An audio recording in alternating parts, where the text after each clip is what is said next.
Hey guys, welcome back to my YouTube channel. I don't like that phrase, but I have to think of something else. But for now, I'm going to stick with that. So if you're new here, I am Kelechi. I use this channel to talk about sales, marketing, and my lifestyle too. Just a bit of it. I just want to show people what I want to show them and what I love doing, and grow with people. So yeah, today my video is going to be about copywriting. Okay, so what about copywriting? Is going to be about the fundamentals, some basics and fundamentals of copywriting. Everybody, like, let me not say everybody, but copywriting is just not writing. Okay, there's a lot that has to do with psychology and some other concepts like framing, positioning, psychology, USP, unique mechanism, and all of that. So if you really want to be a good copywriter, you have to nail the basics. Like, forget about hacks and tricks. Just nailing the basics will take you a long way.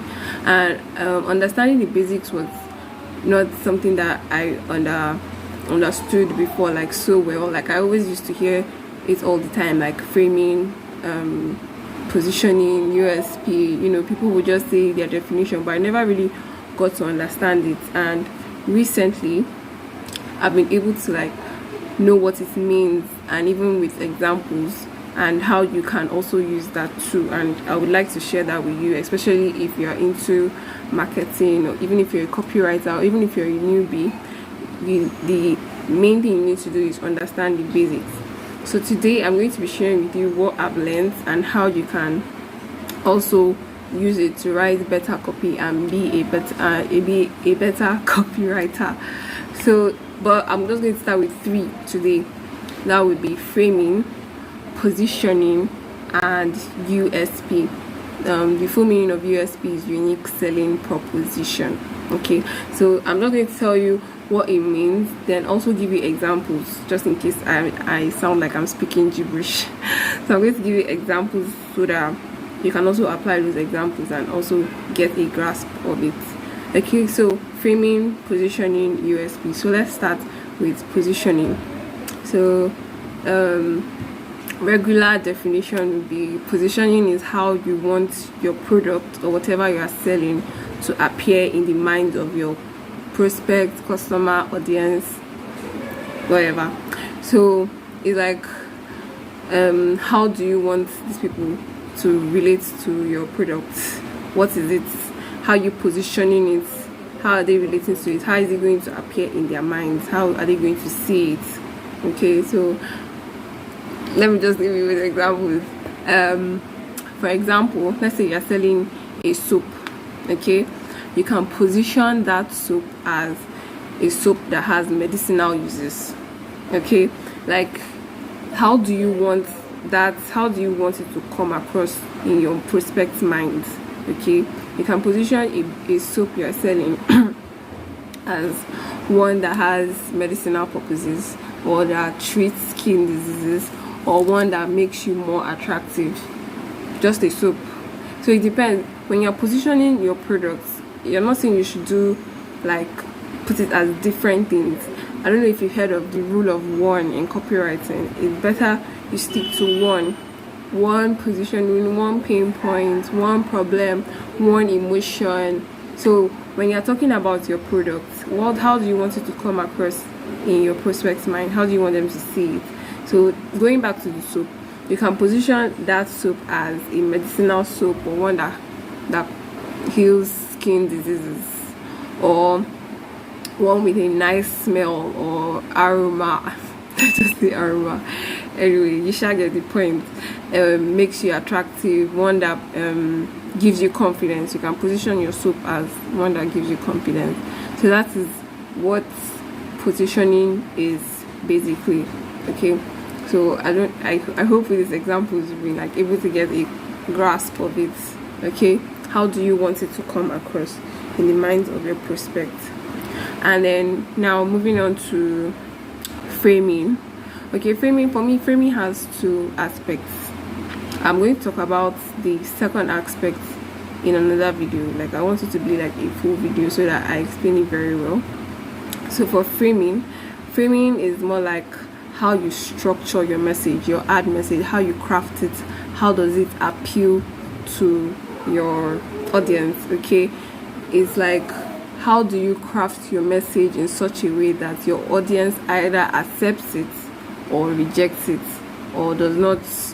How does it sit well with, like, how do you present your message? Let's put it like that. That is framing. How do you present your message? And when it comes to framing, you have to like frame positively, like always frame positively. Okay, so I have some examples here.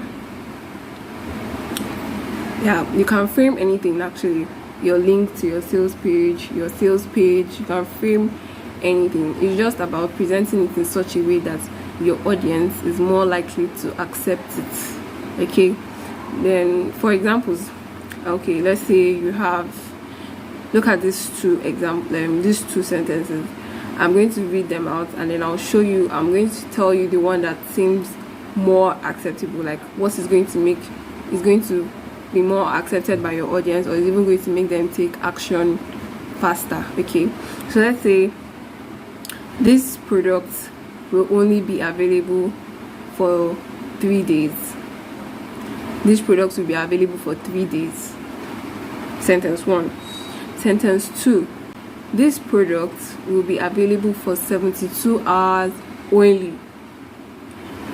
3 days is 72 hours, right? It's the same thing, but you're not saying 3 days in the second sentence. You're saying 72 hours and only. So if you look at those two sentences, which one do you think would make prospects or your customer act faster?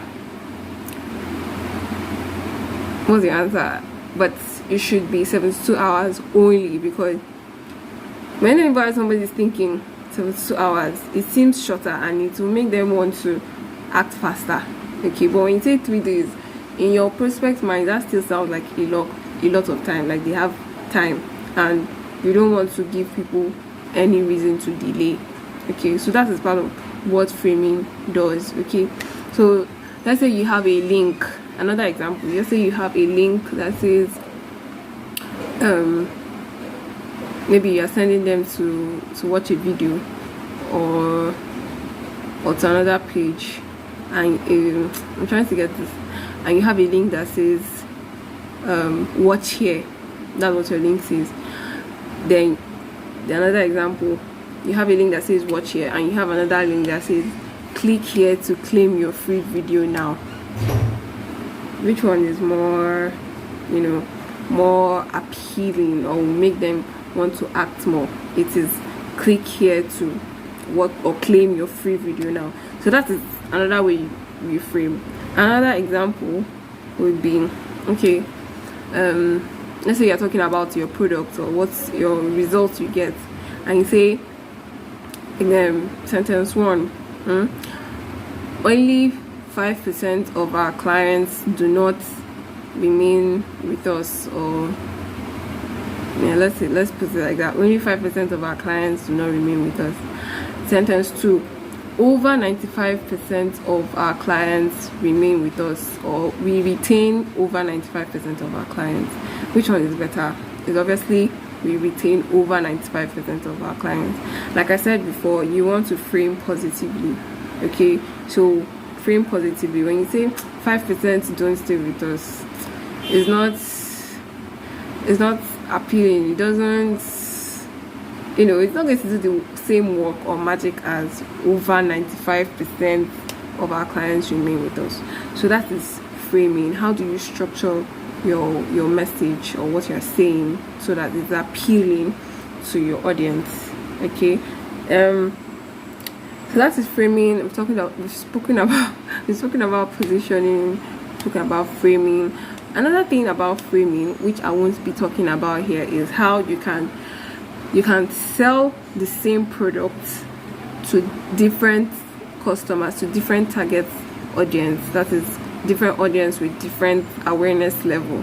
Okay, let's say I want to sell this bottle, or I want to sell a course. The way I will frame my message is this same bottle, I'm selling it to person A, and person B who have different problems or different awareness level. I'll talk about this in another video. Okay, but it's still the same bottle. But let's say the wrapping, which is like my framing message or how I'll wrap this bottle, will be different from what person A gets and what person B gets. But it's the same bottle. That is framing. Okay, I want to talk more about it, but it's like the same product. Being the way you frame a product, you can use it to sell to different audience or different audience of different awareness level or with different problems. So I'm going to talk more about that, but also know that that is also what framing can do for you. You can frame a sales message selling the same product. Then USP is short for unique selling proposition. It's like everybody is saying the same thing. What makes you stand out? Why should I do business with you? It's like, okay, we sell affordable, the best, we have quality. Like everybody says that, anybody can say that. So what makes you stand out? Or why should I, what is different? What makes you different from this other person that is selling bag? You're selling bag, this person is selling bag. So what makes you different? You cannot tell me you're the best or affordable or I don't know, but it's not just, it's just not, there's nothing unique about you. There's no reason why I should leave this person and come to you. So, okay, for example, when you say, okay, I'm selling bag, okay, this person is selling bag and they both do deliveries, free delivery, but this person is saying, I'm selling bag and I do free delivery and I will deliver to you in 30 minutes. In 30 minutes, that is a unique selling point, because you are giving them a time, like a specific time, and if I don't do this, maybe I don't know, but like your unique selling proposition that everybody will know you for is that you deliver in 30 minutes, no less than 30 minutes, nothing less, nothing more. In 30 minutes you get your delivery. But you have to keep to this. It's not just about saying it, because if you say something, if you promise something and you don't stick to it, it's also going to destroy your brand or spoil your branding. So that is a unique selling point. That time there is a unique selling point. Just like Domino's too. Domino's has something about delivering in 30 minutes or it's free. I think that is it. Yes, that is their unique selling proposition. Let me give you another example. If you're selling maybe you're selling baby food, and every other person is selling baby food, but you will not say, okay, I'm selling baby food, but for children with low appetites between the ages of 0 to 3 months or 0 to 9 months. So you see, you've brought out yourself, you separated yourself from the rest of every other person selling baby food. That is your unique selling point. It could be something that your other competitors are not doing that you can do, and that is also beneficial to your audience. So that is unique selling point, and that is framing, and that is positioning. So yeah, that's the end of the video. I hope you've been able to gain a lot, and I hope you also apply these basics and everything you've learned here in your copy, because it's going to increase your conversion rates and how well your copy performs. So yeah, thank you for listening, and if you like this video and you want to see more videos like this, hit the subscribe button and the like button and share. Tell everyone what you learned about framing, positioning, and USP. I'll be sharing more of this in later videos to come. So bye.